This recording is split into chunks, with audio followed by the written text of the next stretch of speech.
નમસ્કાર દર્શક મિત્રો, એક ભારત ન્યૂઝ મીડિયામાં આપનું હાર્દિક સ્વાગત છે। આંતરરાષ્ટ્રીય વિશ્વ યોગ દિવસની ઉજવણી બીજી શાસ્ત્રી હાઈસ્કૂલ ખાતે કરાઈ। વડાલીની શ્રી બીજી શાસ્ત્રી મોડર્ન હાઈસ્કૂલમાં 12મા આંતરરાષ્ટ્રીય યોગ દિવસની ઉજવણી કરાઈ। તારીખ 21 જૂન વિશ્વ યોગ દિવસ નિમિત્તે મોડર્ન હાઈસ્કૂલ ખાતે યોગ કાર્યક્રમનું આયોજન કરવામાં આવ્યું હતું। કાર્યક્રમમાં શાળાના વિદ્યાર્થીઓ તેમજ શિક્ષકગણ ઉત્સાહભેર જોડાયા હતા। કાર્યક્રમની શરૂઆત યોગના મહત્વ વિશે માહિતી આપીને કરવામાં આવી હતી। શિક્ષકોએ વિદ્યાર્થીઓને યોગના શારીરિક, માનસિક અને આધ્યાત્મિક ફાયદાઓ અંગે માર્ગદર્શન આપ્યું હતું। ત્યારબાદ વિવિધ યોગાસનો અને પ્રાણાયામનું પ્રદર્શન કરવામાં આવ્યું હતું, જેમાં વિદ્યાર્થીઓએ સક્રિય ભાગ લીધો હતો।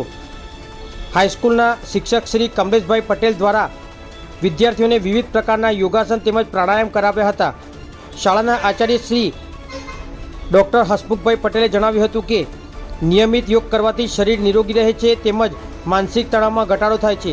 તેમણે વિદ્યાર્થીઓને રોજિંદા જીવનમાં યોગને અપનાવવાનો અનેરો સંદેશ આપ્યો હતો। કાર્યક્રમના અંતે તમામ વિદ્યાર્થીઓ અને શિક્ષકોએ સ્વસ્થ જીવનશૈલી માટે નિયમિત યોગ કરવાની પ્રતિજ્ઞા લીધી હતી। સમગ્ર કાર્યક્રમ સફળતાપૂર્વક અને ઉત્સાહભેર પૂર્ણ થયો હતો। બ્યુરો રિપોર્ટ વિશાલ ચૌહાણ, સાબરકાંઠા।